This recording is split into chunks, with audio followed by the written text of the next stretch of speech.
More than 200 years ago, Americans fought a revolution against big government.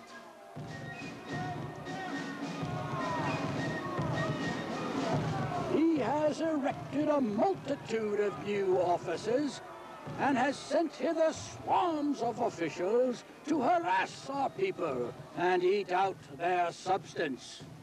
George III and his bureaucrats taxed and controlled their lives until the people said, enough. The government in Washington, D.C. makes you nostalgic for old King George. The royal tax collectors took about 25% from our ancestors. This year, government at all levels will extract 50% of our money to waste. And not gently. IRS agents use wiretaps, mail openings, informants, disguises, guns, chains, and jails to get every last dime. Meanwhile, at the Federal Reserve, 12 faceless bureaucrats decide your economic future in secret. How much inflation should there be next year? What should interest rates be? How much of your savings should be transferred to politicians and their favored big banks? The Supreme Court, where individual rights are supposed to be protected, think it's fine if government invades our financial privacy, spies on us in our bedrooms, regulates church schools, and restricts our free speech. Meanwhile, at the Congress, everything is up for grabs. Welcome to the William Wagener Show on issues the network media is usually too afraid to tackle. I'm Pamela Wistrom, tonight's co-host. And now for the host and star of this 14-year weekly TV show, the one and only William J. Wagener. Woo! Listen, my children, and you shall hear of a new kind of Paul Revere. His name is David Roach, and he's far from California. But we're going to bring him into the studio tonight just for you people. So I hope you pay attention, because some of you are getting hosed down, and I mean, I'm taking my hat off for you already. You're going into court and asking for justice under your corporate name, and you don't have a clue why they have your name in all caps. Welcome, David Roach. So, hello, David. Hello, William. David is more than 1,000 miles. We're bringing him into the California studio here through the miracle of Skype. David, can you tell me why people should not answer to their all-corporate name with all capital letters when they're hosed into court? Well, the short story of it is that the courts are not supposed to, these lower courts, we're not supposed to be in them. They are only to deal with corporations and that. And when they call that name, they're calling the all caps legal fiction, a corporation. It's a receipt for what's called a Usufruct Trust. It is not your birth certificate. It does not denote you. This is the reason why when they sent it to you, you got that little piece of paper with it, or it said right on it, do not use as ID, because it wasn't you. Interesting. Tell me, David, when did they create this concept of all capital letters? Because I looked at some old lawsuits from the 1790s in a federal court that went to the Supreme Court. They didn't have their names, and they're all handwritten, but they weren't all in all caps. And even some in the 1870s and 1880s, they didn't use the all caps in all the courts. So when did this fiction of creating us as corporations, when did that fiction start? That started in 1933 after the bankruptcy. You mean during the Great Depression, America went bankrupt? Oh, yes.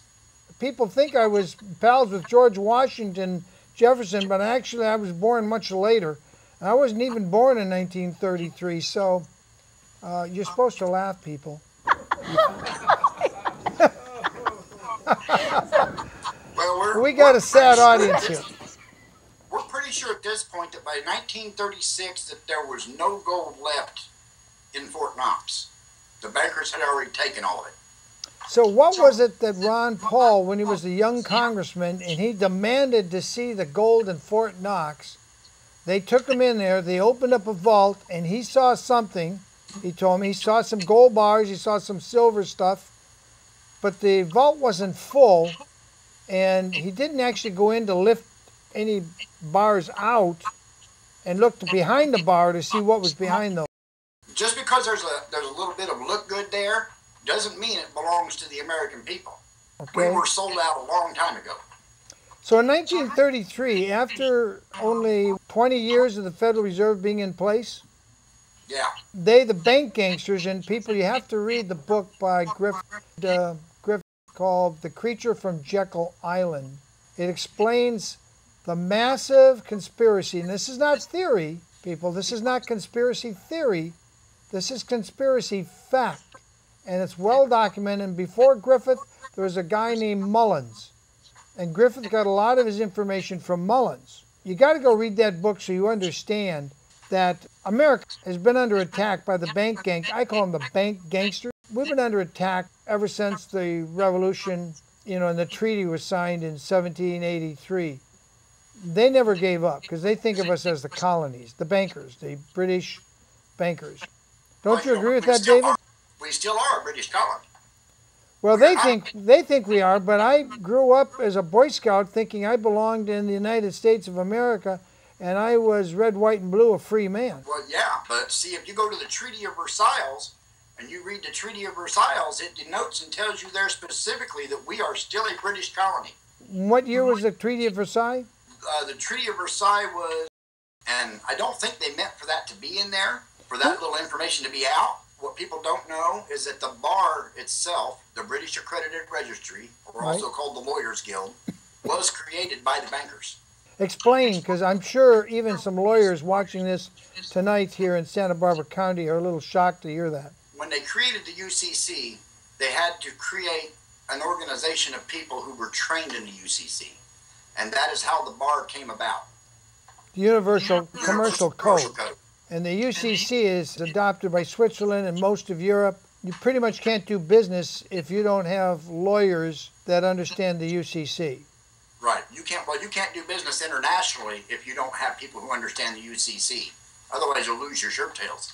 Right. I remember when I went to law school at Western State University Law School down in Orange County, in our first year, there was a class in just the UCC, just studying the UCC.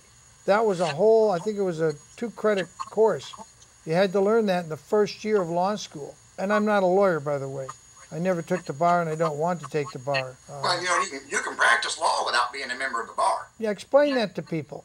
First of all, if you go to Sims versus Ahern's, the Supreme Court ruling.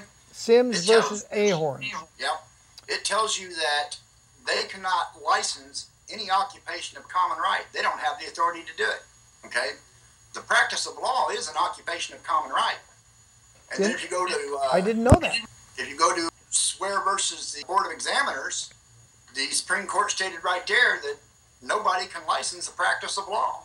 Wow. It's a huge scam that they pull on the people. And part of it goes back to the fact that they're a communist organization, the bar is, and they're in charge of our law.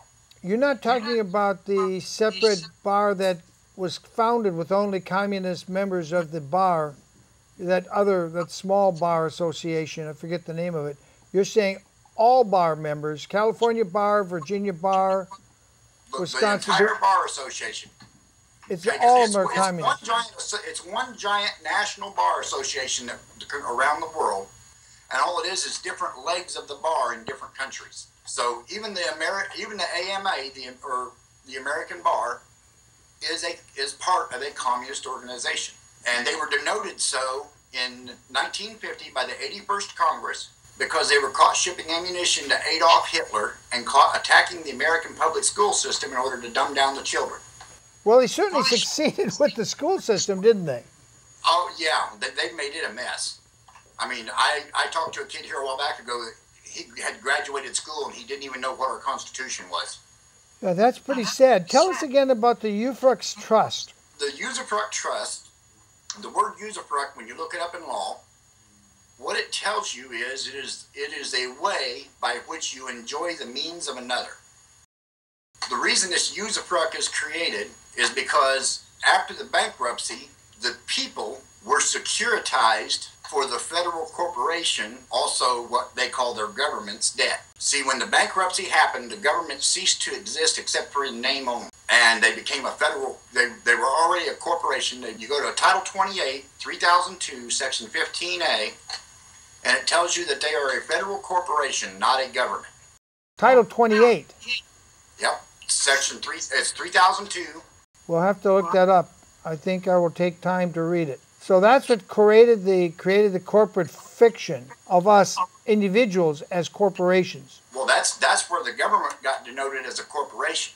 That's the government that's a corporation. That's the government's corporation. So when we get a letter saying, "Dear Mr. Wagener, you have not paid your speeding ticket," and they send us my name on all caps, what should I do with that? Number one, when you go into court and the judge calls your name, you're not that. You need to tell him that you're the authorized signature for the name. So I'd go into the traffic court and say, "Hey, Judge Cullens," or whoever they happen to stick in a black robe, "I'm the authorized signator for the name you call, but I am not that entity." Right.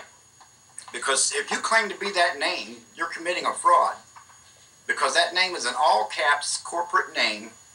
See, only corporations are put in all capital letters. I understand that. I'm not sure most human beings out there in Never Never Land of Santa Maria and Santa Barbara County understand that, but I understand that. Okay, so now I've told them I'm the signature, I'm the authorized signator for that name you called, but I am not that name. And they say, "Well, what's on your birth certificate?" No, that's just asking. You mean that receipt for the Usufruct Trust you're trying to lien?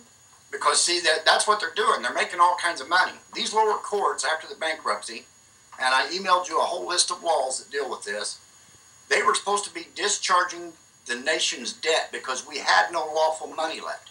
Wow. By 1933, we had no lawful money left? No, other than like your coin money, your silver dollars, and your coins. Everything went to be in Federal Reserve notes. All the gold certificates and that, if you tried to take them up to the bank and change them in, they wouldn't change it. But we still had silver certificates. We had silver certificates to 1963 or 64.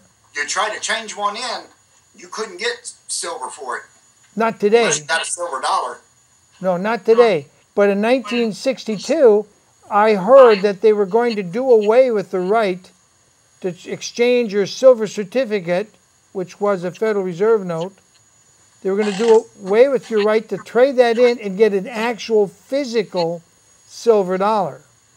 So I grabbed all the cash I'd saved, and I went down to our local bank, I think it was the Bank of Sturgeon Bay, and I went up to the teller and I said, "I got $18 here. I want silver dollars for them." And she said, "Well, we're out, but I'll have to go in the safe." She went back in the safe and came out with a roll of Carson City, brand new, never been opened roll. And it broke my heart. It was a roll of 20 silver dollars that had never been opened, still had the label on it. Nobody had ever opened that, but they were having a run on silver dollars, so they had ordered some in from wherever they regionally store them. And she broke open, took 2 out, and gave me the other 18. And I was just amazed. I had uncirculated Carson City silver dollars from Carson City, Nevada. That was in 1962. The next year, I found some more certificates. I went back to the same bank in I think it was December of 63. Couldn't get a silver dollar for them anymore. Or was it 64? I think it was 64. Yeah, after I graduated from high school. And I couldn't get a silver dollar for it anymore. So they took the gold out in 30s. They took the silver out 30 years later in the 60s.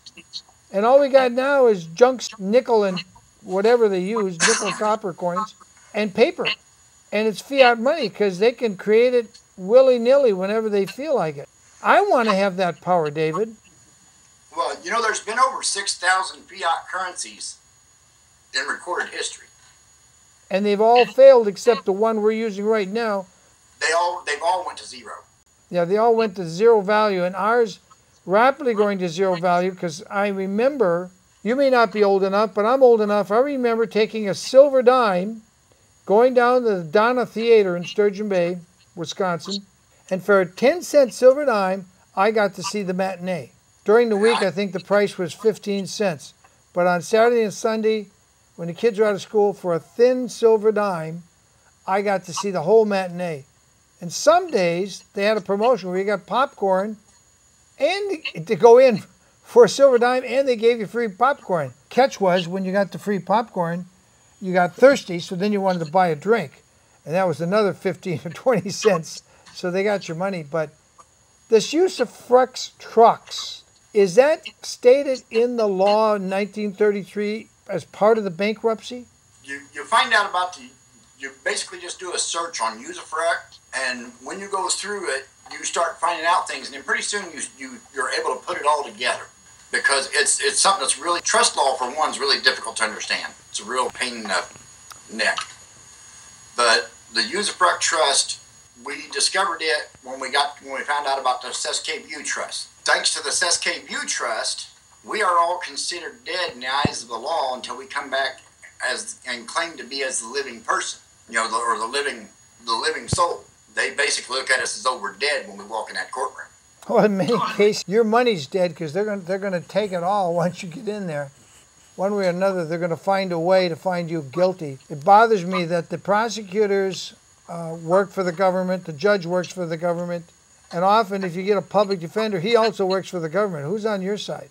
Well, see, this is why you're only supposed to be taken to court in federal court, because it's a conflict of interest for the state judge to hear your case, and it's actually, they're not even supposed to be taking you to court because you're the one who has the 11th Amendment immunity. Have you read the 11th Amendment? I have. Okay, it says quite clearly that they cannot pursue any suit in law and equity. They can't just go after any suit. And it says that no foreign agent or foreign state can bring claims against one of the American people. That's the short version of it, just explaining it. And when you start looking in the law, you find out, like in Title 8, it states very clearly that when the judge when they take their oath, they become a foreign state. And the state's foreign to us as well. So the state ain't supposed to be bringing charges. But they've dumbed the people down enough that the state's bringing charges. Well, they certainly are. When you find yourself in a court as a defendant in a state court, what should a reasonable man, going back to the reasonable man test, what should a reasonable man do? Reasonably? He should automatically challenge jurisdiction under Article 1, Section 8, Clause 17 of the Constitution, and demand to know the nature and cause of the case, and tell them that they're lacking a subject matter jurisdiction and that they don't have jurisdiction over the natural private person. Okay, and let's supposing Joe Blow goes into court and he says under Article 1, Section 8, line 17, I challenge your jurisdiction, and you don't have jurisdiction over the natural living person. He says, well, do you have a birth certificate? And you show the corporate birth certificate that shows your name in all caps. You're dead right there, then, aren't you? Right. Now, see, what I like to do is I've got this little dude right here that has both certificates on it. And if the people can see that, they can see there's two separate certificates there. Yeah, you emailed that to me. I looked at that. Yeah. It proves beyond a shadow of a doubt there's two different certificates. I didn't know that until you told me last week. That was the first time I'd ever heard of that. And I've actually been in our county registrar's vault looking at actual, they don't let you do that anymore. They've changed the laws. But when I was doing genealogy, I went in and looked and touched the physical recorded birth certificates that were typed up when I was born, when my father and mother were born, when my grandparents were born. I actually touched them. Now they won't let you do that, and I could see what they were. Right. Now, see, this is one of the other little gotcha things, okay? When your mother when a child's mother goes in and they sign that certificate of live birth for the state, you're going to notice that they only have the mother sign. They don't have the father sign most of the time. Sometimes they do, but most of the time they don't. And it's always with the mother's maiden name. It's not with her married name. And the other side of that is that when she's doing that, because under the law, I sent you some things that showed that when a woman and a man get married, everything that belongs to the woman becomes the man's property, because the state says that women can own nothing because they need subsidy. So she doesn't have a lawful ownership or claim to the child. And once they've signed it over, and you watch when they announce the birth in the paper, you go look, all the births are announced in the lost and found section of the paper. I actually haven't looked at that. I don't think they publish those in our paper anymore. They used to publish those, but I don't think they do it anymore. I don't know. I don't read our local propaganda newspaper. I call it the rag sheet of Santa Maria. They If don't. you use the mainstream media whatsoever, it's propaganda. It's garbage. Yeah, that I came to that conclusion during the Michael Jackson trial. Up until 2005, January of 2005, I had serious doubts about whether we were being given the truth on ABC, Fox, CNN, you name it, BBC. I just saw a lot of things that just didn't smell right, didn't sound right, and occasionally I had personal information that contradicted what we were being told. But when I watched the 2005 Michael Jackson case, I was in the courtroom every day for 5 months, sitting right behind the Jackson family, and I quickly realized what they're reporting on Fox, CNN, was only 1/3 of what was happening in the courtroom. The serious third, was that the defense was proving all the prosecutor's witnesses, except a few that proved Michael was innocent. Most of the prosecuted witnesses were caught fabricating lies. They were forced to eat their own lies. But you didn't see that on Fox, CNN, ABC. All you heard is, oh, he was accused, he's accused, he's accused. And that's when that trial was over.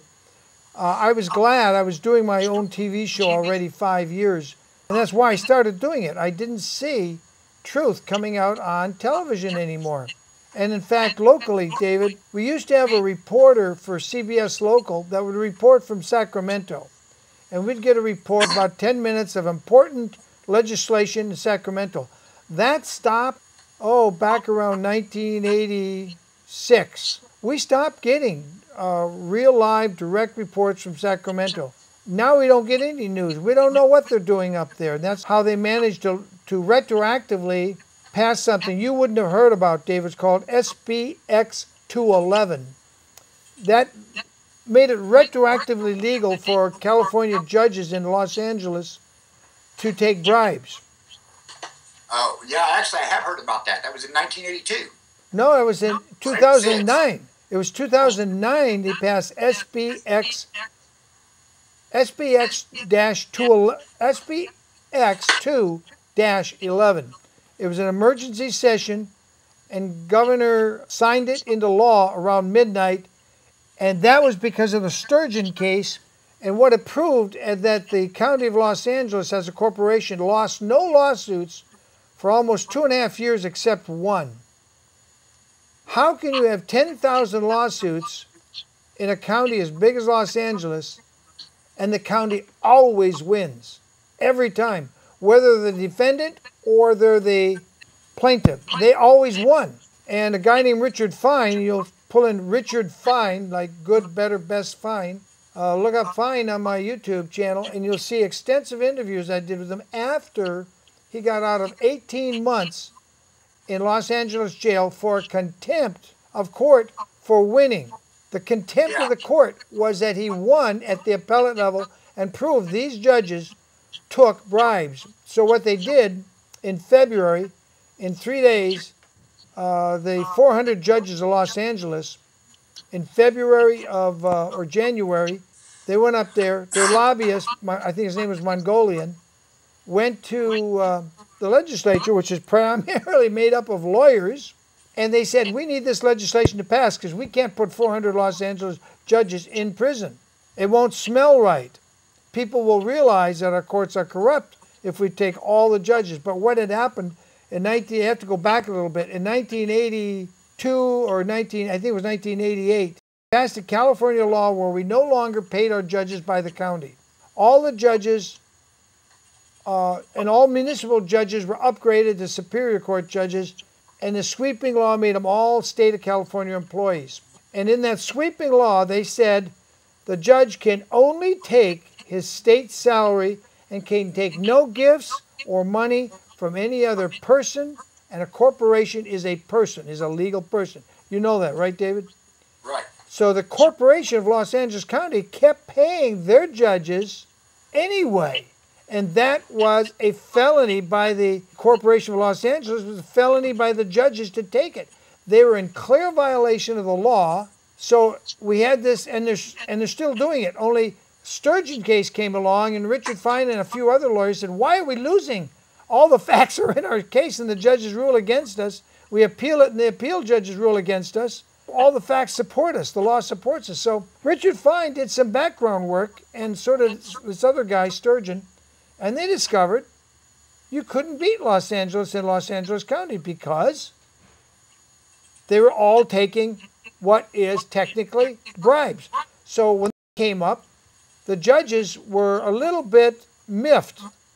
So Judge Yaffe specifically said, Richard Fine, I want you to pay all our legal costs because you took it up on appeal. And Richard Fine basically, in short, said, but, Your Honor, we won, Judge Yaffe.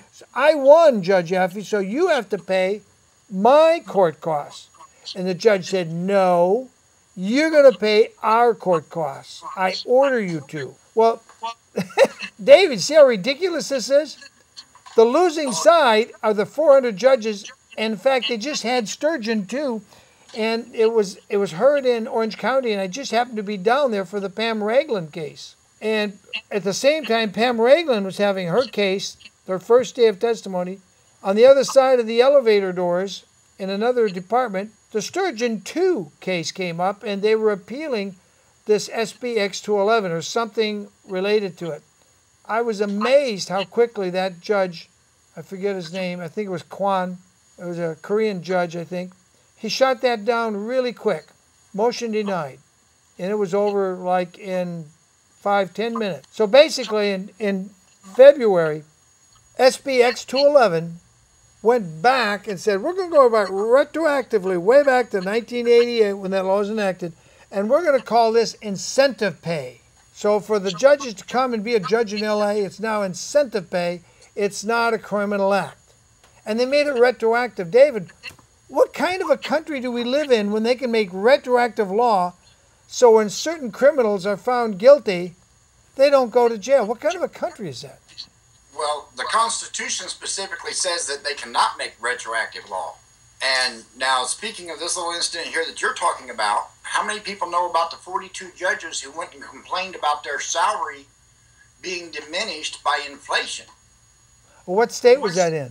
Well, it was actually federal judges who went to the federal government complaining. No, I didn't hear about that. When did that happen? This was in 1976, I believe.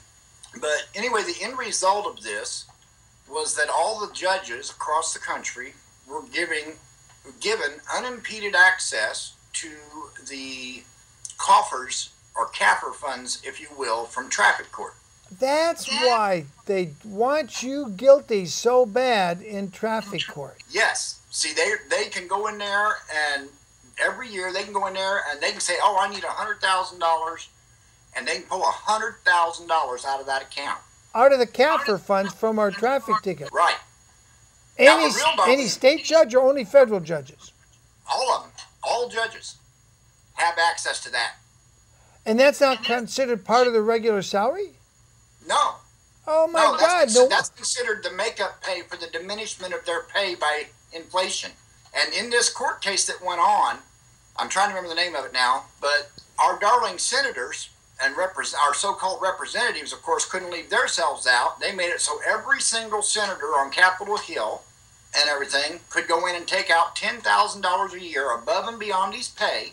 And then we, the people, we were defined in this suit that these 42 judges brought as those over there who had no remedy. They actually said that have no remedy? Yes. You got to find that case, Dave. And when I edit this for YouTube, I'll put it up on the screen. Wow. I mean, it's been feeling like Nazi Germany for a long time. Oh, yeah. Yeah. Well, and ironically, people don't know that the bankers were who funded Hitler. I think, I've said that. The Harriman Bank out of New York was just a shell for funding Hitler. Well, yeah, that was Prescott Bush. That was George Bush's granddad. He actually lost his bank and all that because he was trading with Hitler during the war. And Congress shut him down. Right. But they didn't put him in prison. Right. Well, that's because he had the Warburgs and the Rothschilds behind him. Yeah, when you got the Warburgs and the Rothschilds behind you, it's pretty hard to lose. Well, one of the Rothschilds once made the statement. He said, "Do you think any country could go to war if a Rothschild set their face against it?" Basically, what you've got there is these people are telling you point blank, they have all the control. Okay, these guys, they funded Adolf Hitler. Matter of fact, the War Central Bank, and they funded every bit of Hitler's rise to power from start to finish. What happened that they made him bring Hitler down was Hitler realized that he was the puppet of the Rothschilds, and that's why you start hearing him in the videos, in the old reel-to-reel videos of him, where he's railing against the Rothschilds. I've never seen those films of Hitler railing against the Rothschilds and Warburgs. Have you ever seen them? All over the internet. I'll have to search for it. I've never heard of those. But that's interesting, and I've known that's true, and I've told people here in my audience that we are run by bank gangsters. They literally are robbing us of the value of our labor. That's why our young people, even if they get $10 an hour, they can't live on that. Oh, no. No, you can't live on, well, most of the reason you can't live on it is because of the inflation. Basically, the worth of the dollar right now is probably down to about 2 cents, maybe 2.5 cents. If you compare it to the value that it had in 1913 when the bankers first come in, when our government had a $5 billion surplus. Yeah, we went from a surplus to a continual deficit, and then they get us in wars for their profit. I get that. So let's supposing you find yourself in court and you say, I'm answering for, I'm the signatory, I'm the authorized signatory for the name you called, the corporate name you called, and I asked you to look at Article 1, Section 8, Line 17 of the Constitution and dismiss this case. What is the judge likely to do? Well, if you're not a person who's competent, who's going to stand up and object and actually be belligerent, and I'm not saying cuss, I'm saying be argumentative. Right. In a polite way, but be argumentative. Polite but argumentative. Right. Because the maximum law says that only the belligerent have rights. Only the belligerent? Yes. Where's that maximum written? It's in Bouvier's 1856 maximum laws. Interesting. But it says that it's volume 1. There's two volumes to it, and it's in volume 1, and it says only the belligerent have rights. Yeah, sheep that go along to the slaughter don't have many rights, do they? No. If you're the sheep waiting to go to the slaughterhouse, you might as well forget it because you're being ate. They're just gonna make coats out of your wool and feast on what's left. Yeah.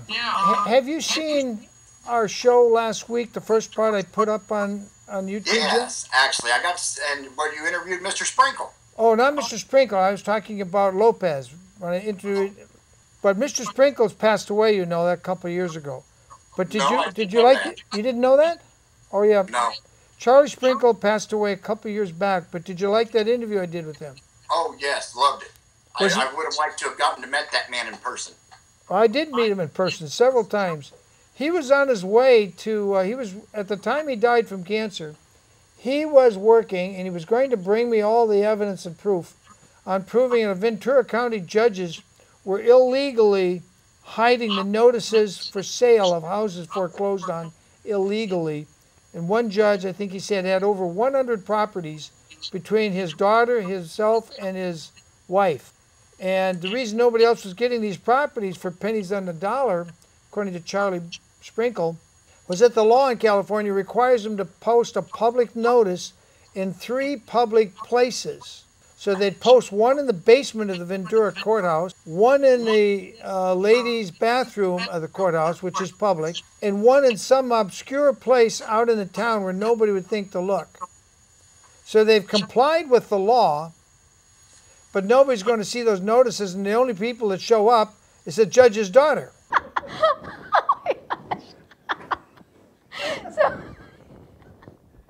Was that? It's the judge's daughter. Right. And I was looking forward to that show. You know, they better hope those properties are in the commercial that they're taken for property tax. Otherwise, they don't have a right to tax them. I don't know whether they're taken for because of bank loan failures or what. Charlie died before we could get into that, but he was very excited about coming back to do this show. He wanted to see this crooked. Well, they're all crooked. I mean, most of the judges, not all, but most of the judges are crooked.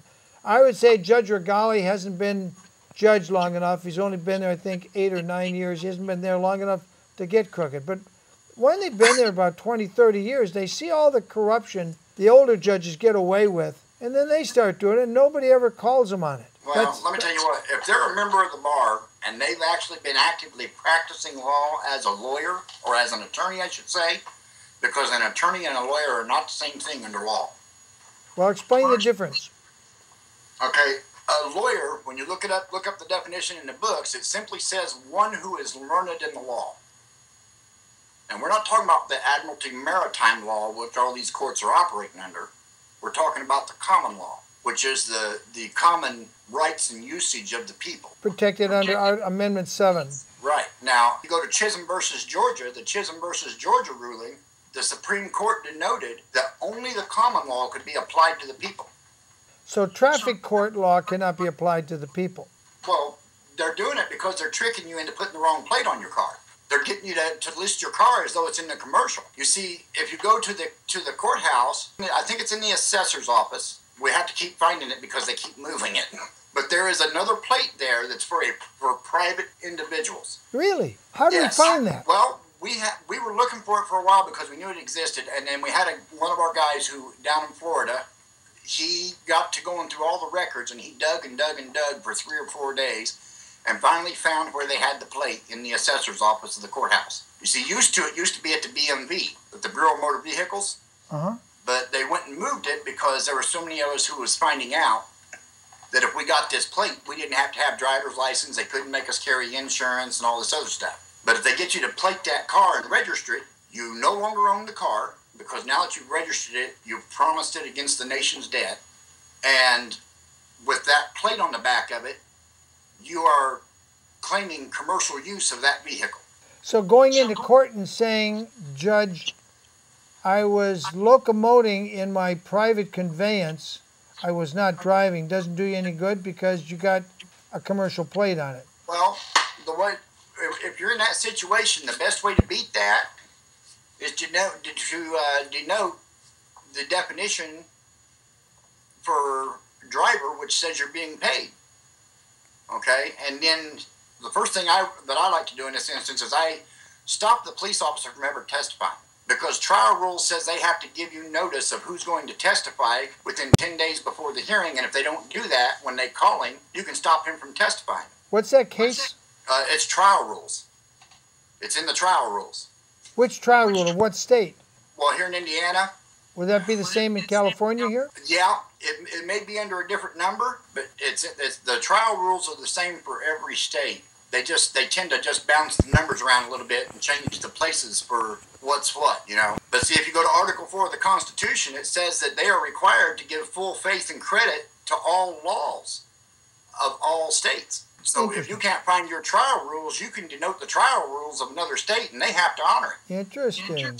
I'm glad we had this conversation, David. Now, we can't really do much in discussing Pam Ragland's case because she, after I watched her court case on all day Thursday, Friday morning, she settled out of court. In her case, were you familiar with her case? Not too much. I heard a little bit about it here and there, but... Basically, what happened is she had signed an 02. She remortgaged her house, took some cash out, and she thought she had a fixed rate loan.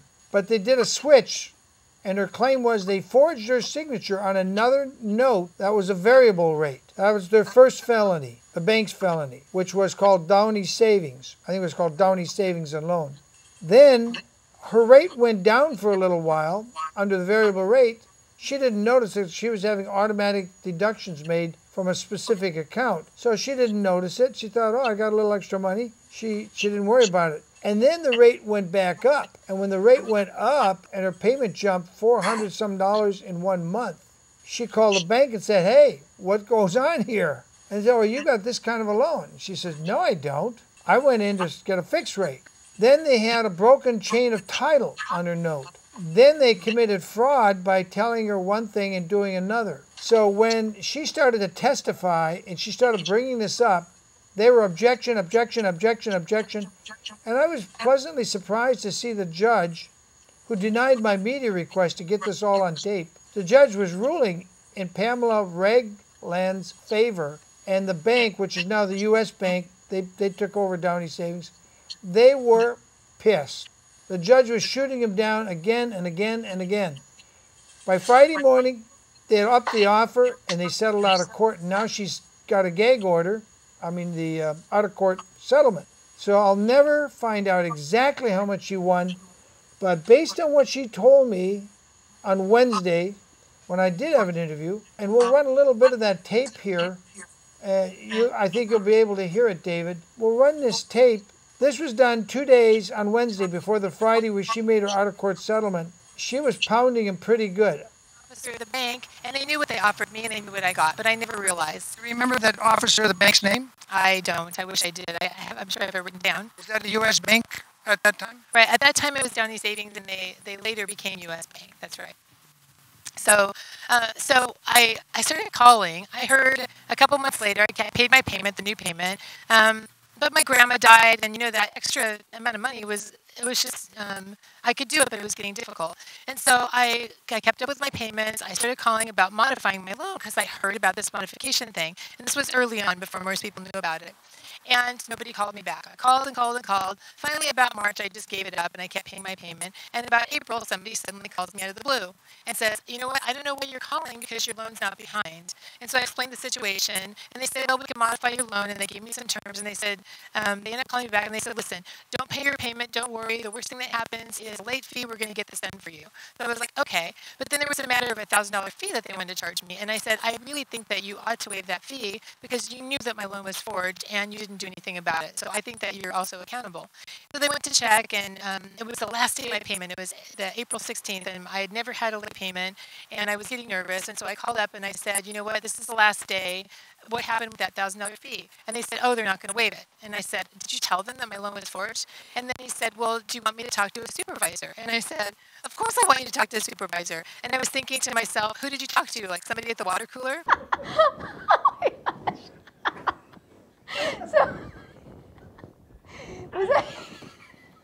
So I'm waiting for a supervisor to call me back. And a collection person calls me back about April 29th. And I explain the situation to them, and they say, wait a minute, we're getting about 1,000 calls a day from people who say they don't know they have this kind of loan, but they're not saying their loan was forged. If your loan's forged, we have to investigate, we can't collect from you, we can't modify, collection activities on hold.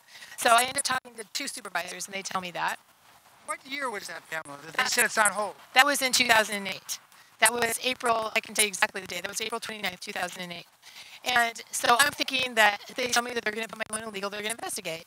So about May 16th, I get this letter that says, we're not going to accept your payment when 2 payments are due. Well, I had my payment set up automatically, and I had canceled the April one when they told me not to pay it, but I hadn't canceled the May one. So it had gone out. So I call them up, and I explained the situation, and I said, listen, that's okay, because you told me not to pay it, so that was an accident. And so then they end up asking me if I want my check back, and I said, yeah, send it back to me just so it's not floating around, and that was it. Well, I learned later in another conversation, because every collections would call me, and every time they would call me, it would be the same story. I would tell them the story, they would say, but in June, they said, oh, we can see that your file just went illegal in May, the end of May, so it really didn't go when they told me to, and that we can't talk to you.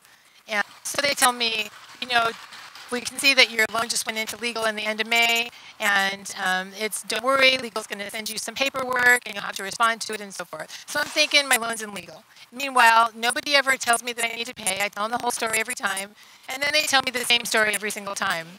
We can't talk to you any further. Your loan's in legal. We can't talk to you about anything. You have to talk to legal. Even if it was referred to a supervisor, they would tell me the same thing. You got to go to legal.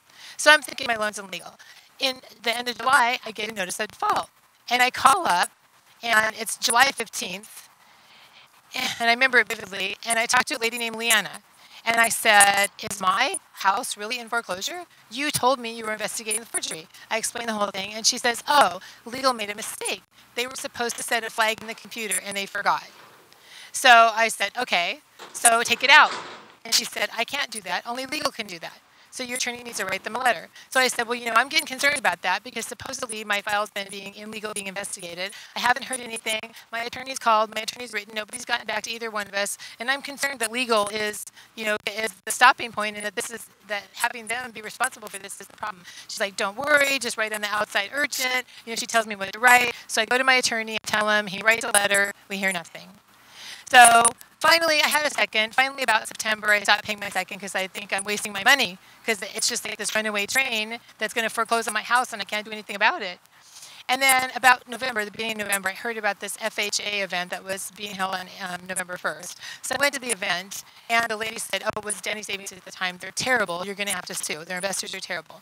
So I went back to and then meanwhile, my second, which was Washington Mutual, said, well, you know what, we'll modify your loan if it helps you out. And I said, well, I don't really think that's the problem, but sure, why not? So they give me all the paperwork. They give me a contact. And then I go back to my attorney and I said, we're going to have to sue. So November 7th, 2008, we filed this lawsuit that's just now coming to trial 6 years later through various ways to keep it from getting to trial. And then all of a sudden, we hear from their attorney, Richard Swenny, and he tells my attorney, oh, wait, that loan's already been modified. And so I asked my attorney, well, how could they modify the loan? Because they never gave me any paperwork. And so he goes back to them and says, well, what terms did you give her and how did you modify the loan? Because she never turned in any paperwork. And he says, oh, no, wait a minute. We need her to turn in some stuff. So he tells me this stuff and I start getting it together. Then meanwhile, he calls my attorney back and my attorney tells me, he goes, I got this call from Downey and they say, we're not going to modify your loan because you don't meet the federal guidelines. And I'm like, what? How can they decide that when they don't even have my paperwork? So I ran for election in my city, and I was an appointed official, and I call up my friends, and I get the phone number from my congressman to contact him directly, and I say, did you guys pass some law that says that you can decide not to modify my loan without any paperwork? And he's like, oh my God, no. So he contacts the FBI, he contacts all the oversight, like the OCC and all the organizations that are in oversight for the banks. And meanwhile, I tell my attorney they're messing with us. We went and got a restraining order. But then at my house, I got this Christmas card. And it was after the restraining order, and it had somebody else's name on it. Now, I had bought my house new, and it was a name called Tim Rasick. And I didn't know this person, so I Googled the sender to see if it was anybody I knew, and it was somebody in the real estate business. And I just had this feeling, and I told my attorney, my house has already been sold. He's like, no, it hasn't. Don't worry, we have a restraining order. So sure enough, the judge grants the restraining order, but then he requires, and I completely think that hopefully he would rethink this decision today, that I have to pay all the back payments and the fees, and I have 20 days to do it. This amounts to about $24,000. Now, obviously, I didn't plan for that because initially, when they told me if there's one forgery in your loan, you're not going to be responsible for anything. And I said, well, I don't have one, I've got 12. I know because I already hired a handwriting expert. So I'm thinking, not that I'm going to get a free house, but that I'm going to be in a good position to negotiate a good loan with them and move forward. So, and that they're going to work with me because I'm still thinking they don't want to foreclose on houses. That's what I'm thinking. But I've since learned that's not necessarily the case. So my attorney gets the restraining order, and in order to get a preliminary injunction, they order that I have to pay this money. Well, I could pay the payments, but not the fees. So I had different ways. I was going to borrow the money, but one of my plan B was I'll file for Chapter 13 bankruptcy. We'll stop everything. I'll reorganize. January is a really good month for my business. I'll make the difference and just, take care of it. Then I'll deal with all the excess fees and everything that they've put me through in the lawsuit after that. Just want to save my house because I owned my house 19 years. I bought it in 1990. I owned it new. I was the only person that ever lived there. I had my children were born there, and I had a nanny that lived with us that was more like a grandma that was their caregiver. So our whole way of life was in Rancho Santa Margarita. So this was the only house your children had ever known. Right. And you were thrown out of it. At what date? And how did they kick you out of your own house when they hadn't filed the correct paperwork? Right. They ultimately, what happened was I came home after doing the Plan B for the bankruptcy, and there was a notice on my door that my house had been sold. I had not been notified that there was a date to be sold. And in fact, my attorney called and said, there's a stay on this house. She's got 7 more days. We knew how long I had. We already had the plan. And they said, I know. And in that moment, I said, that means that they've done this before and they'll do it again. They are thumbing their nose at the law. I said they could have at least pretended like they didn't know that they broke the law, but they just admitted it. So they clearly don't fear the law. So I said about continuing to contact my congressman, the OCC. I mean, I tried to contact the media. I did everything I could. But one of the things I did was I contacted U.S. Bank because I found out that they had taken over November 21st. And I gave him this big long email. And the vice president of U.S. Bank said to me, oh, come on now. You don't want to sue. Because I said, if you don't fix this, I'm going to sue. He goes, you don't want to sue. You don't want to go through all that time and expense. And I said, you're damn right I'm going to sue. And I said, and I'll picket your offices with my kids in their little wagon if I have to. And the only reason I didn't do that back then was my attorney told me to hold off on the picketing. So I tried everything I could to save my house, everything. Ultimately, I had to file for bankruptcy, which really was an attempt to try to, by that time, the new owners, TTR Investments, Principal Tim Rasick, who was on that Christmas card I had gotten during the restraining order period. And when I saw who bought my house, TTR Investments, I said, I went to my attorney, I said, I told you my house had already been sold. Look who's on this, who bought the house. The same person who's on the Christmas card. So I knew that. Ragland, about a week ago in 2 days, about 9 days ago, before she was silenced with the out-of-court settlement. And that's what the banks are doing all over the country. When you catch them and you got them by the corporate testicles and you're starting to twist those things off, rather than let the jury stand up and say, that's just awful. We should sock it to that bank for $10 million.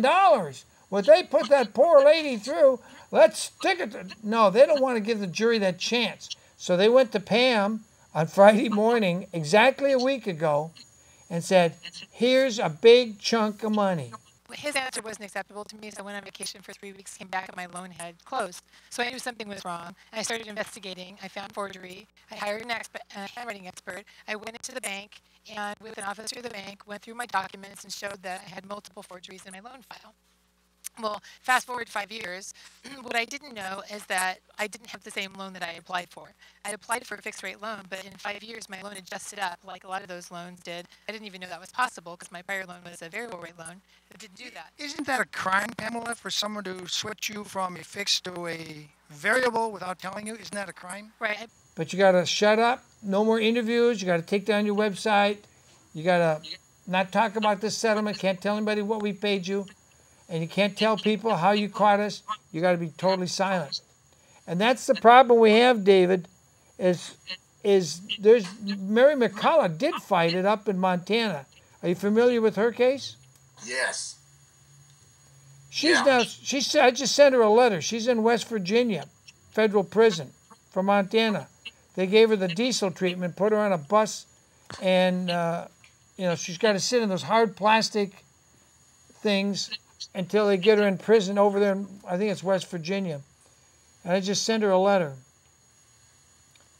They're punishing her because she won $1 million plus an additional $5 million punitive damages for the bank's forgeries, corruption, fraud on the court, fraud on the county records. She nailed them good. You want to add anything about that, David? Well, they went after her specifically because this bank, I'll guarantee you, if you go and you track it down, you're going to find that this bank donates a bunch of money to different senators. Otherwise, the feds and that, they would not have cared about anything. Yeah. And so who really represents us in the courts?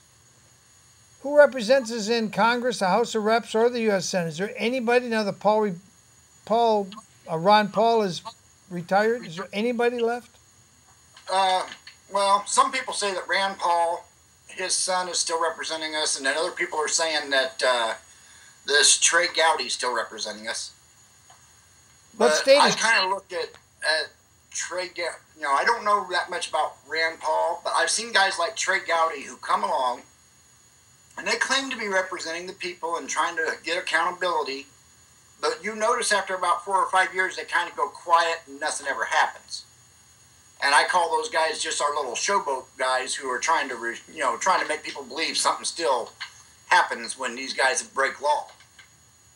You know what my opinion is, David? I don't think we have one person in the U.S. Senate, certainly not from California. I'm not anti-Jewish, but I keep wondering how California, with 40 million people and less than 3% of them are Jewish, how do we end up with 100% female Jewish U.S. senators, both Boxer and Feinstein?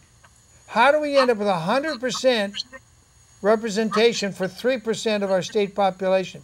That says to me the other 97% are being dumbed down, or they're being flim-flammed, and they don't understand. Because there ought to be at least one Catholic or one Protestant U.S. senator.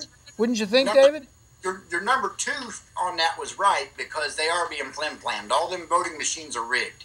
Yeah, and every single one of them. Yeah, every single one is rigged. When did you realize that in your state of Indiana? Oh, Lord, I probably realized it about 10 years ago, when I realized that I knew everybody I was talking to was voting for one particular candidate, but when the election was done, the guy that nobody wanted got it. Yeah, the same thing happened here. And we had ballot measures that everybody voted for, and yet they didn't win. There wasn't even a candidate. It was just a ballot measure. Everybody was for keeping fluoride out of our water in our city, and yet they said it was close. It was just 49, 50%. It was so close. But in fact, I went to Florida, and you can find this on my YouTube clips, and I interviewed the guy that wrote the software that steals the vote. His name is Clint Curtis. Switches it. Yeah, it switches the vote, and nobody can detect it. Once they close that election and they pull those cards on those die-bolt vote scanning machines, it's undetectable. You'll never be able to find it. So then what the county does is they do a 2% mandatory recount, and the election officials in our county, and I went down to videotape them, and that's also on YouTube, and they tried to keep me out of that place where they're doing the mandatory 2% recount. They look for precincts where the vote is exactly what the county-wide vote is, because some precincts might be heavily one way and other precincts, so they look for those precincts that match what the final result in the elections that are important. And I was trying to get that on tape, and they didn't want to let me do that. So I realized, and when I saw Ron Paul was cheated for the second time out of even appearing at the national convention in Florida, the Republican Party, I went and unregistered to vote. And I wasn't even registered Republican or Democrat. I was with neither party. But when I saw that the whole system is scammed from the get-go. Now, you know that Mr. Ron Paul, I think he's a fabulous man. But if you look at the history of anybody who's ran against the bankers, they were either assassinated or they were tried to assassinate them.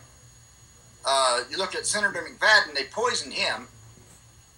Yep, Senator McFadden made a big stink about the Federal Reserve and some other issues. He rubbed the bankers the wrong way. He's dead. They tried to shoot Andrew Jackson, President Andrew Jackson, and the pistols misfired, and then the guy didn't admit that he was hired by the bankers. The bankers sent him. The bankers sent the guy to assassinate President Andrew Jackson. And he admitted that, but that little bit of history that he admitted that has been excluded from all our history books. All they say is, if they even mentioned there was an attempted assassination and it failed, and that's it. They don't give any details. To me, the biggest flim-flam was the assassination of President John Fitzgerald Kennedy. I don't think you've seen the book about that yet, have you? Now I don't know, because I've read 2 or 3 different books on it, and I've seen several documentaries that I've watched. Well, the documentaries that I've seen on corporate TV are just more propaganda. The book that nails it, there's 2 of them, and the one I read is by a guy named Philip Nelson. It just came out in 2013, and I interviewed him before I had read the book, which was unfortunate. The crime could have only been accomplished with at least the acquaintances and foreknowledge of the only man capable of choreographing the massive cover-up which was immediately launched.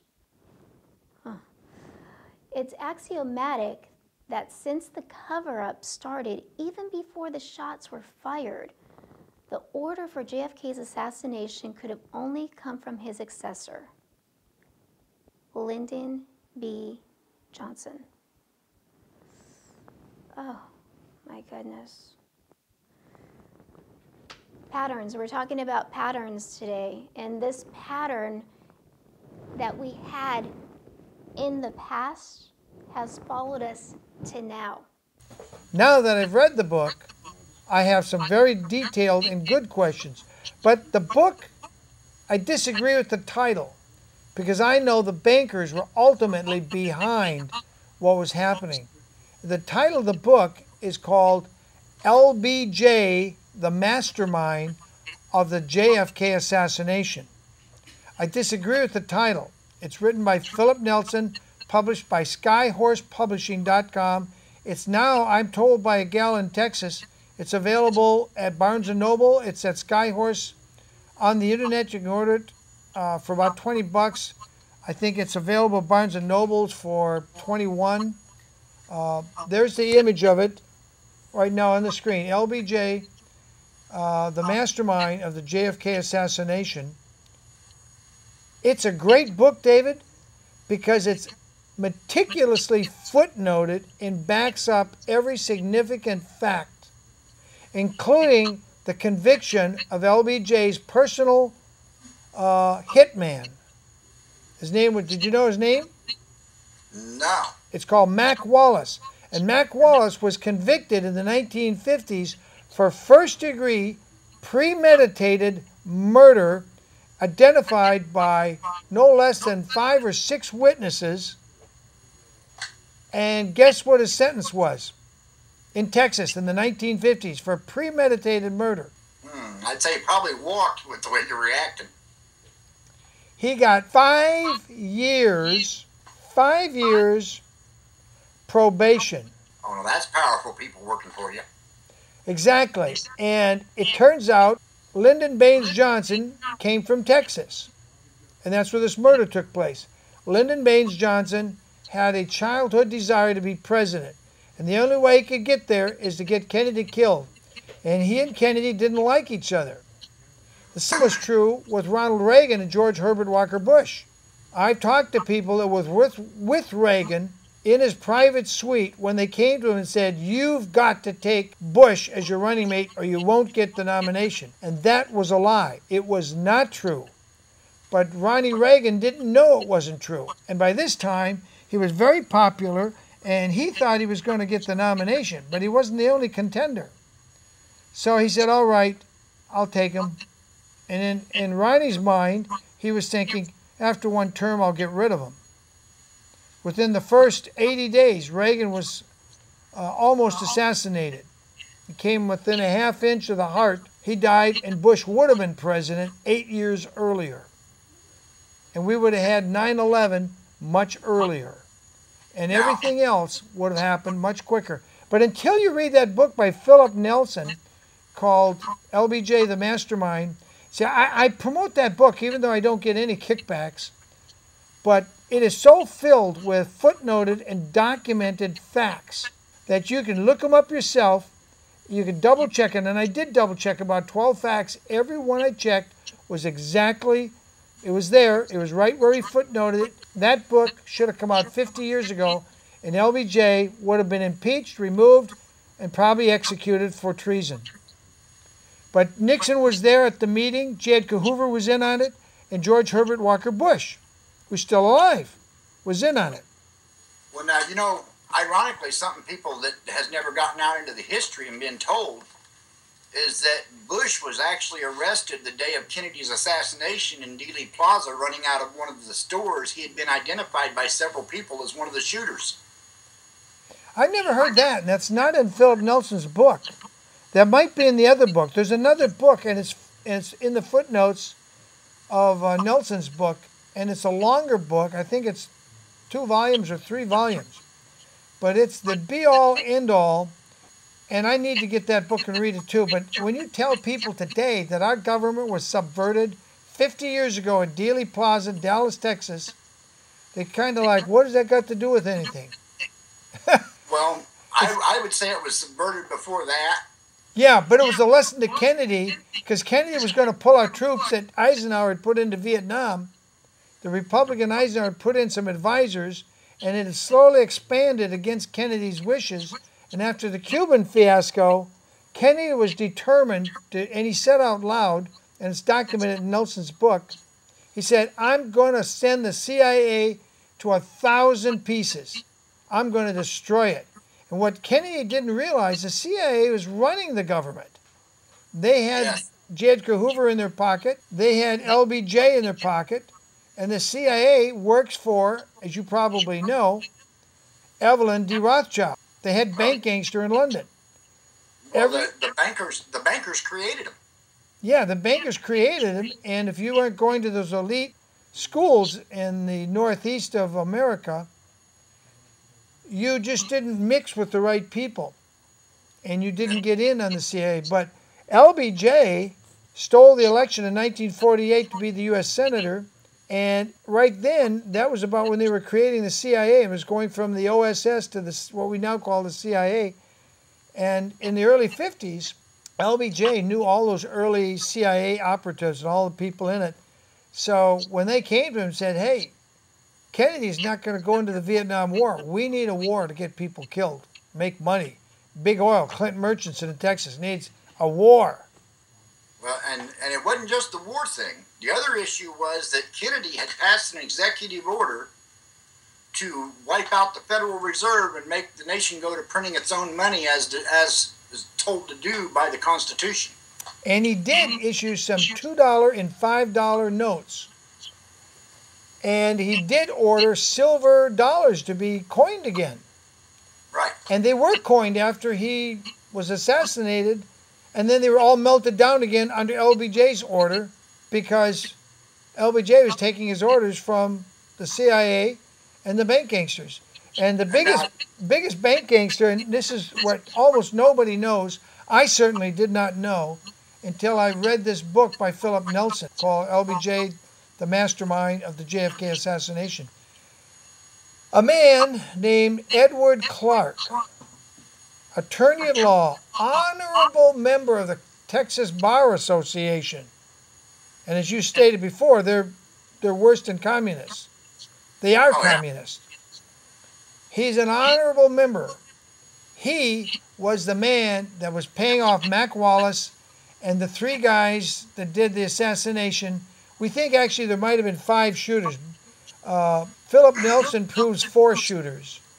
And we know 3 of them were Italian, that came from an island off of France, but they're really Italian mafioso. And they all died shortly after the assassination. They thought they were going to get their money. They get a helicopter, fly to Latin America, bang some bimbos, get some big pay, and party. The helicopter crashed in the Gulf of Mexico and was never found. But Mac Wallace got his pay, and this guy named Attorney Edward Clark, no relation to the 1980 Libertarian Party candidate named Ed Clark, who was in California. This is Edward Clark back in the 60s. He got a payoff. He got the biggest payoff. He had a big law firm, and then LBJ appointed him ambassador to Australia, which is one of the best ambassadorships you can get. Did you know that? No, that I did not know. It's in the book, and a lot more is in that book. Nixon, who actually won the 1960 election and defeated Kennedy, he knew, and there was a Reader's Digest article about it years ago, he knew that he had won, and he just decided he was not going to sue, he was not going to expose the corrupt system. He knew there was other ways to take care of it. And Nixon did get his shot at being president, but first LBJ had to be paid off. And not too long ago, George Herbert Walker Bush got his payoff. So all the assassins, all the people in the conspiracy, not the physical trigger pullers, but all the people who were the master manipulators. Right. They all got paid off very well. And they're all got presidential libraries, and they're respected, and all this sort of nonsense. They should all be in jail. They should dig LBJ and Nixon up out of the grave, hang their corpses. Well, you know, that's my opinion. They call these guys neo-Nazis. And I say, no, they're not neo-Nazis. They are the original Nazis. Tell us about this birth certificate. So we have a corporate birth certificate, and we have a life. Let's go back, because people, we can talk about this, and people are not going to believe us until they read the book, until they do something to educate themselves. They simply aren't going to believe it. So let's talk about something they can do. What can they do with their birth certificate? Well, what they can do is they can go and get a copy of their birth certificate, and then they can go and get a copy of their record of birth or their live birth certificate. I'm hearing some people now are telling me that they're refusing to give copies of the live birth. And I think that's because they're getting scared because everything's coming out. Yeah, as we start to figure it out, they're now threatening us with the Ebola virus. I think that's their last ditch. People get too smart and want to arrest the bankers, which we need to arrest the bankers. I don't mean your local banking clerk or your bank teller. I'm talking about your Rothschilds, your Rockefellers. And you can't touch the Rothschilds. They're all in England and France. You got Jacob de Rothschild outside of Paris. You got Evelyn de Adrian Rothschild outside of London. And they're above nationalities. They don't consider themselves French or English. They create countries and tear them down when it suits them. They own the Bank of England. They own the Bank of Sweden. They own the Federal Reserve. I mean, they own all the central banks. They have central banks in 63 countries. That's right, but not Brazil and not Russia and not Communist China, though they're trying to get into Communist China. China, Brazil have set up what they call BRICS. It stands for BRICS, B-R-I-C-S. You know about that, right, David?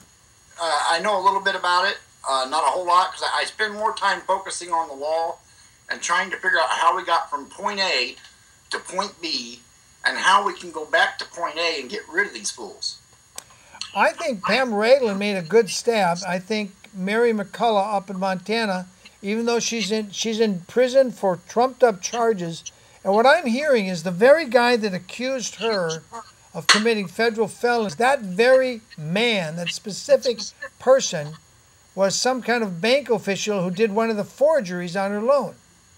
So by telling a nice lie to get her in jail, she can't go forward in getting him criminally prosecuted for his felony on her. And she's already won her case, which is interesting. So if we're going to get our birth certificates, people should go get their live record of birth or live birth certificate. And if the county says we don't have it or it doesn't exist, and they send them their corporate name birth certificate, what should they do? Go and tell them that they need a copy of their record of birth. Okay. If they say it doesn't exist, we just got birth certificates, then what? Well, then you can turn around and hit them with the Freedom of Information Act, and then tell them you want all the documents. So you'd hit the county registrar of births with that? Oh, yes, I would. Because they're not allowed to refuse it. If they refuse it, it's a crime. You know, I noticed when I was able to get into the records, they had one set of records that was locked up that we couldn't ever get into those files. And then they had another that I could go through and I paged through. Well, now, see, that could have something to do with what a friend of mine just recently told me. We was talking, and she said she's gotten wind that there's even a third certificate that we don't know about. Do you know enough to explain anything about it? No, she's still digging into it to try and find exactly what's going on. That could be the one that's based on a Social Security card. It's got that funny little number in red ink on the back of our Social Security card, or the new ones. Well, if you look on the back of most of them, the birth certificate, the live birth, is traded on the stock exchange. It's actually held as one share for the United States corporation. And who owns most of our shares, do you think? Or have you ever looked into it? Well, the United States owns all of them. See, that's the Usufruct Trust. But then they're not traded. If they own them, they keep them. They're not really traded. Right, but see what they do, how their trust is created, is they hold the live birth certificate, and then they send you the certificate of birth. Whenever there's a swapping of certificates like that, that's what creates a usufruct trust. Interesting. Anything else you think we should know, David? I would tell you that if anytime somebody's going to testify against you in court, find a way to challenge that person's competency. Because if they can't testify as to the facts, such as, like, say, a police officer, if he pulls you over and he goes to court, they call him up there to testify, then I would challenge whether or not he knows what a motor vehicle is. Because if he can't denote right there on him for the record what a motor vehicle is, he's not a competent witness because he doesn't know what he's supposed to be pulling over. Good point. Very good point. A lot of people have credit card debt and they can't pay their credit cards off anymore because their jobs downsized or they've got demoted. Is there a way to fight unsecured credit card debt? Oh, absolutely there is. There's a number of things where you can have them validate the debt, denote to them that if they cannot validate the debt, I got a number of debt validation letters that I've got in my Dropbox for people that I post on Facebook for people to just go and get the stuff out that they need. And they can take these letters and make them their own and write them up and send them in. And if they cannot validate that debt, they cannot put it on your credit. And if they put it on your credit, you can nail them to the wall. What website would they go to get that, David? They would have to go and look me up on Facebook under David Roach. Okay. Here in Crawfordsville, Indiana. And I have my Dropbox up there. There's a number of constitutional law books in there, which is American jurisprudence. Anytime you're using the Constitution, you should use the American jurisprudence to go with it. Very good. Well, David, I want to thank you for being with us. Well, I know it's very late back there in Indiana. And it's going on 9 o'clock. We're getting to the end of our show here. We're going to have to sign off. What do you think of these banks that make electronic copies of people's notes and sell them 6, 7, 9, 10 times? It's unlawful.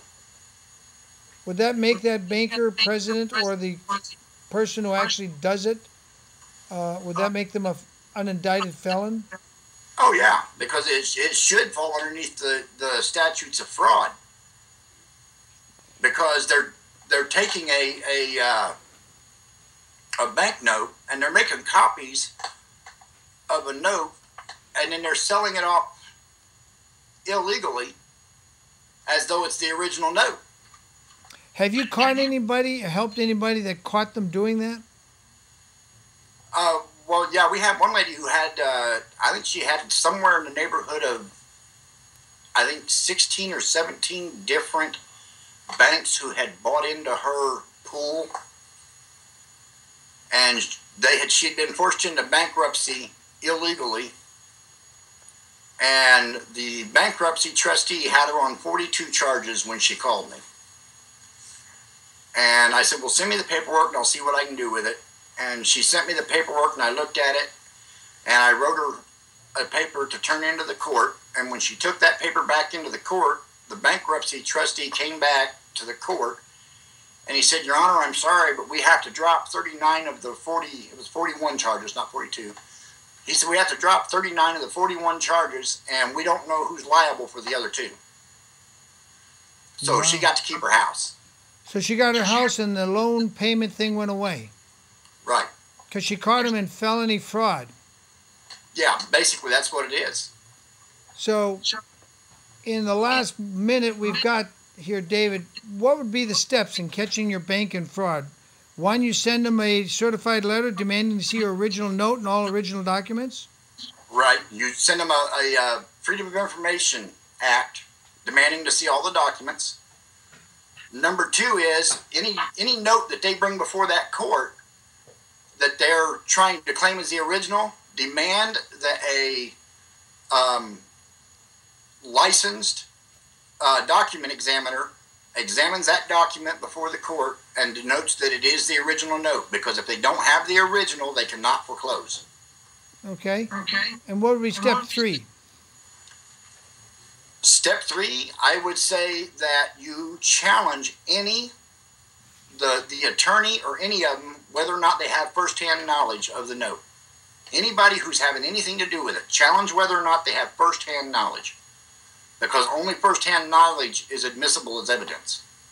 And if they come up with an electronic generated note, not the original wet ink, they don't have a claim. They don't have a claim, so then you do a quiet title action? Oh yeah. You can do a quiet title, or you can do a lis pendens. Which one do you think is quicker and most easy and efficient for the average person that's not a legal beagle? Well, there's some debate on this. I personally think a quiet title is easier, but Boris and some of the other guys that are out here, they think that a lis pendens is easier, and I kind of leave it up to whatever the person feels. Whatever the individual feels. Is there a website where they can go and read up on this? Well, Boris has several videos on YouTube. If you just put in the name Boris and look him up, he has several videos. Boris, B-O-R-I-S. He's very knowledgeable when it comes to a lot of stuff himself. And they've got a lot of guys who have dealt with foreclosure in that group. Well, very good. Thank you for being with us, David, and explaining the Usufruct Trust. We're going to look up those cases, and I'm going to use the emails you got. Well, people, I think you found it interesting. I'm sorry if the audio was a little slow on Pamela's video. I apologize for that. We had a little trouble with the audio, but the image also had some pixelization. I want to thank you, David Roach, for joining us from Indiana. I'm William Wagener for On Second Thought, hoping I've given you second thoughts about how we can take back America from the psychopathic criminals that have been reducing you to a debt slave, to a literal debt slave. And I think if more people got their houses free, and just last week we did a show here, and Valerie Lopez estimated 70 million loans out there could be quashed as null and void because they were forged documents or tampered with in some way, or the chain of title on the back of the note was broken or incomplete. Then the whole thing is void, and you, the homeowner, can go after your bank for criminal charges. But it's going to take a lot of us to go ring that bell with the district attorney of your county, whether it's Joyce Dudley in Santa Barbara County, or Tony Rackauckus in Orange County, or Mr. Lacey in Los Angeles County, whatever county you're in, whatever state you're in. You've got to educate yourself, because the schools have been working to dumb you down. It was not an accident. They ring that bell so that you learn to be ready to go to prison. When they ring a bell in prison, you're supposed to go back to your jail cell. And it's a conditioning your mind to act like Pavlov's dogs. They don't want you to be a free spirit, child of God, someone who can think for themselves. Because if you can do that, and you can stand up like Pamela Ragland did, you will actually have the blessings our founding fathers intended you. I'm William Wagener with David Roach. Thanks for being with us. See you next week. And I'm Pamela Wistrom. Thanks for being with us tonight. And come back soon. Real soon.